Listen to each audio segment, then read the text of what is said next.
am Noriko Bullful, and this is Uncut News. After years of hearing that Exxon isn't doing enough for Guyana, the oil giant has made a commitment to spend some 20 billion Guyana dollars over the next 10 years under a new initiative called the Greater Guyana Initiative.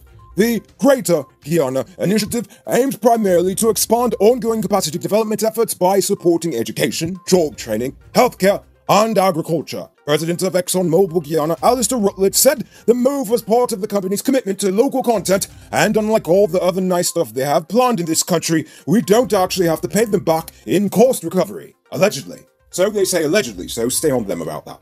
Finance Minister Ashni Singh on Monday announced that this Friday, February the 12th, will be Budget Day 2021. Singh said the 2021 package of revenues and expenditures would be aimed at ensuring the PPPC keeps its 2020 general election campaign promises. He said that this budget would continue from the emergency 2020 budget and RONA relief measures. So, you hear that, people? It's time to make them keep their promises. It's our money they're living off of, after all. 3 persons went missing and are feared dead after they disappeared while crossing the BACKTRACK route from Suriname. The police have since activated a patrol between Springlands and number 63 village as they search the area for the 3 missing persons. According to the child of one of the missing persons, when he last spoke to his mother, 48-year-old Sharida Hussein, she said she was dropped off at a specific point at number 63 beach and that she was waist deep in water in a very dark area.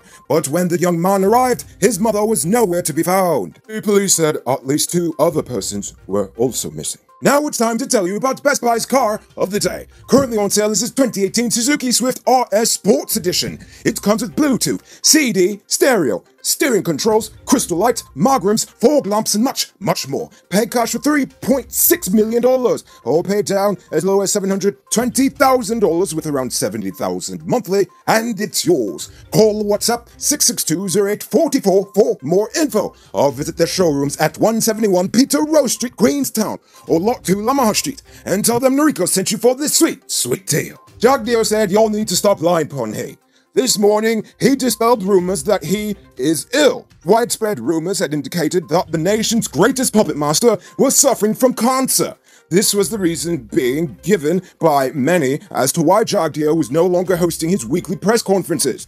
JAGDEO said that this was simply a horrible rumor spread by those who do not wish him well. But he's alive and well and happy to be back in the big boy seat. He also added that now that the PPP is back, he's giving EarJag a chance to shine now. The Ministry of Public Service has defended the closure of the BERTRAN Staff College by calling the whole institution a political machinery of the UPNU AFC. According to the ministry, the college, which was founded to train public servants, graduated persons that they felt were still unqualified for the job, as some graduates had to be trained by their subordinates when they actually started their respective jobs. They also believed that the school was far too expensive to run, given the fact that we already have training programs for public servants. But it shouldn't come as too much of a surprise to anyone who's actually been listening, as according to them, closing down the school was literally on their manifesto. So if anything, the flop new KFC is just mad that the PPP is actually doing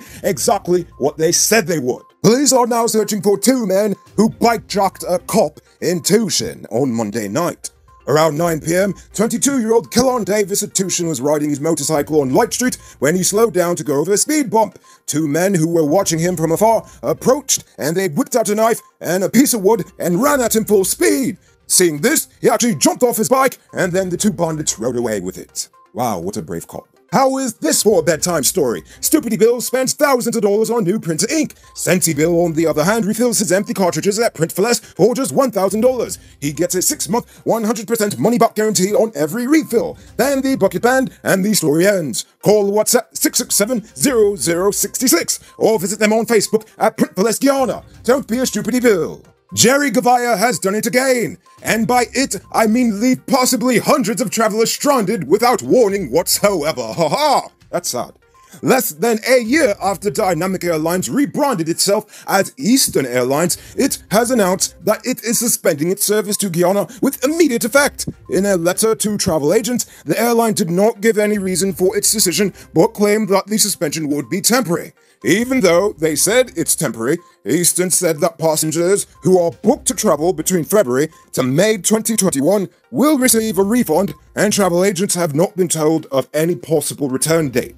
So don't be surprised if you hear good old Jerry filing for bankruptcy again in the next 3 months. Continuing on things that are terrible for the nation, it's now time for today's RONA report. Today, the nation recorded 18 new cases. There are now a total of 7 persons in the ICU and 818 persons in home isolation. There's also a total of 181 persons dead, and the total number of known cases in the nation now stands at 8,041. So please, people, wash your hands frequently. Avoid touching your nose and mouth, and mask up before you leave the house. When you do leave home, try to avoid enclosed spaces and large crowds. And remember to give 6 feet of space between you and others. Now, let's take a look at news in the region. Brazil is basically turning a whole town of 40,000 people into guinea pigs to test the effectiveness of vaccines against the RONA.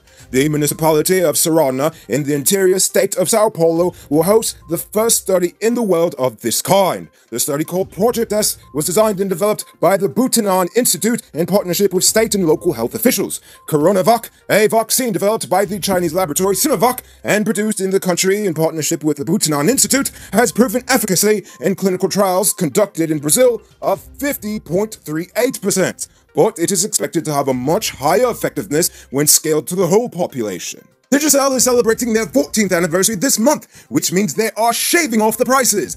Get the DL3 smartphone for just $14,000, or the DL3 Pro for just $17,500. Plus, get a 30-day Digicel Prime bundle when you buy any LTE handset. Offer available at Cellular Plus Digicel stores in the City Mall, Starbucks Square, Massey Providence, and Massey Takine. Don't miss out. In Jamaica, booking agency Leisure for Pleasure Holidays and Tours Limited and the nation's hotel sector partnered to offer 11 police officers all-inclusive trips to selected hotels, which they will get to enjoy with their family. The 11 officers were chosen from a total of 80 who were nominated for their positive impact on society in 2021. Members of the public were invited to write about the police officer who has been a force for good, with the essay outlining why that individual was being nominated. And now for our weird news story of the day. Winning the lottery is one of the best feelings in the world. While most of us will never taste the sheer joy of this experience, one lucky Idaho man knows the flavor all too well now that he's won the lottery for a whopping 6th time.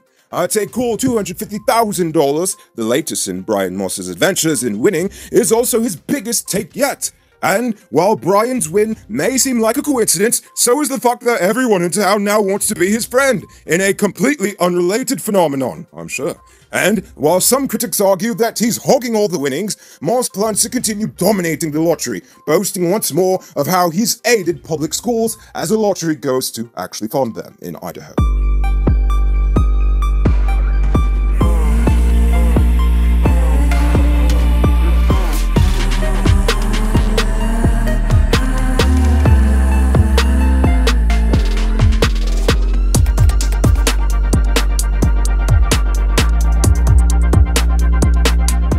Moving on to our Uncut News viewers poll question of the day. Every day we pose a question about current events in Guyana, the region, the diaspora, and how you feel it relates to us. So you give your responses in the comments, and we'll read the best ones in the following episode. Yesterday's question was, what news story do you feel is not being covered by the mainstream news? Jason Jardim said, the cyanide spill. Old news, I know, maybe a topic for mud. I just think it's important for this generation to understand that nations have been coming to Guyana for centuries and taking without being accountable for the mess they make and leave behind.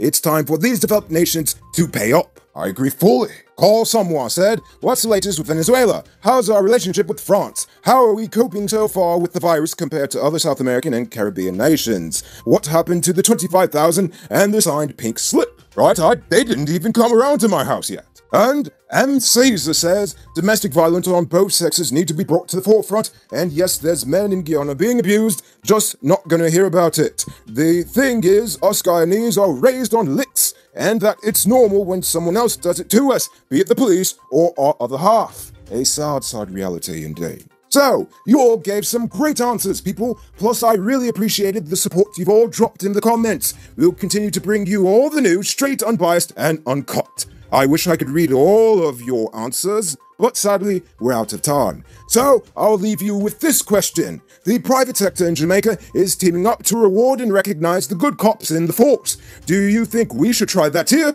or do you feel that none of them deserve such an award? Think about that question and tell us in the comments below. If your response is good enough, we just might feature it in Wednesday's episode. Anyway, that's all the time we have for tonight. Check us out tomorrow for another. Until then, I'm Noriko Bullford saying good night, folks. Hey, Uncut News viewers, thanks for watching. You can subscribe by clicking on this button over here, or click over there for more news. You can also drop a comment to let me know if you've made it to the end of the video. Goodbye for now.